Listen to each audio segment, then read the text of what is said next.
Welcome back. Thanks for staying with us. The Trump administration is ending a program offering deportation protections for Afghans.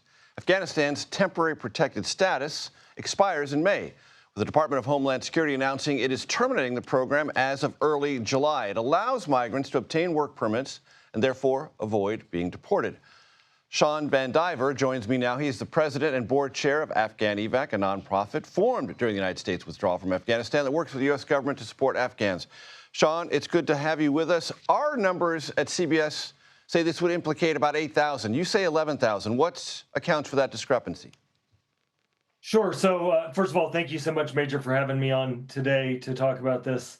The numbers are a little bit squishy, right? The Department of Homeland Security isn't sharing a lot of accurate facts and figures. We know that there were some number of Afghans, about 8,000, who had approved TPS and were awaiting a green card or asylum. We know that there were some number, about 5,000 Afghans who had pending TPS and were awaiting and had asylum or green card. And then varying degrees of 1,000 or 1,200. All told, it's about 14,000 people who are impacted, but a very small number of people only have TPS and haven't yet applied for an adjustment of status. Now, those who have applied for adjustment of status, asylum or a green card, should still be able to stay here. They need to consult their immigration attorneys. Talk to my audience about who these Afghans are and what we once promised them. Sure. So these Afghans are folks who arrived in many cases during the withdrawal from Afghanistan back in August of 2021. These are folks who stood with us over 20 years of war. They were interpreters, drivers. They were lawyers and prosecutors who put the Taliban away. These are folks who, for one reason or another, because of their relationship to the United States of America, are now in danger. And if they go back, they're facing certain death. Now, the Department of Homeland Security Secretary Kristi Noem says they're not facing anything. The economic conditions have improved. Their threat of violence is mitigated. Therefore, they don't need temporary protected status. They have nothing to fear going back. How would you respond? I would say that's just simply not true. We are getting reports every day of people who have been killed, who have been tortured, who have been maimed, who have been intimidated and harassed. And look, if I would love to invite Secretary Noem to join me to go to Afghanistan. It's not safe for me to go there either. It's probably not safe for her. But if she thinks it's safe, which it sounds like she does, I would invite her to join me and we'll go to Afghanistan. I've already called the logistics providers. We can go set it up. And if she believes it's safe, we can go out there. As a woman, she's not allowed to have her voice heard. She's not allowed to take a bath. She's not allowed to be seen in public. She's not allowed to work. It's just simply insane to believe that things have changed for the better in Afghanistan for people who have a relationship with the United States of America.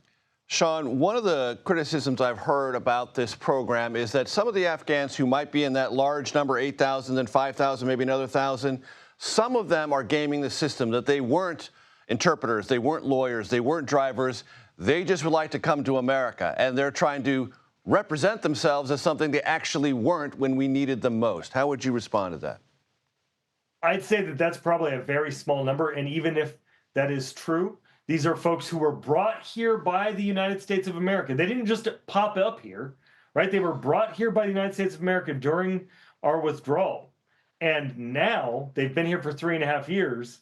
We broke it, we bought it, right? We owe it to these folks to keep them safe. Now they've been in America for 3.5 years. If we sent them back, they're going to die. If they got through the gates at the airport, that's the United States of America's fault. That's Joe Biden's fault, right? He should have done a better job of making sure that everybody who was on that plane was a wartime ally.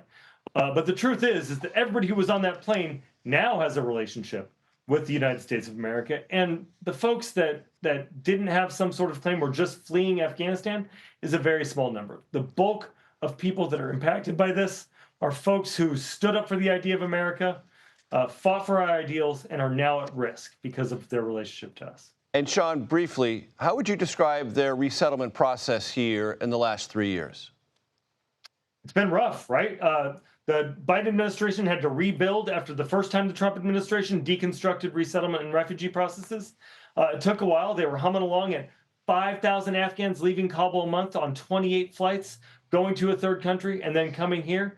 The resettlement system was humming, and they just shut it down again on January 20th and then canceled all of the contracts. So, look, it was a system that was working, however imperfectly. We hoped that President Trump and Secretary Noem and Secretary Rubio would improve it, but they didn't. And if you're pissed off about that, go to AfghanEvac.org and stand with us, and we're going to keep pushing. Shawn VanDiver, I appreciate your time. Thanks so much. Thanks so much.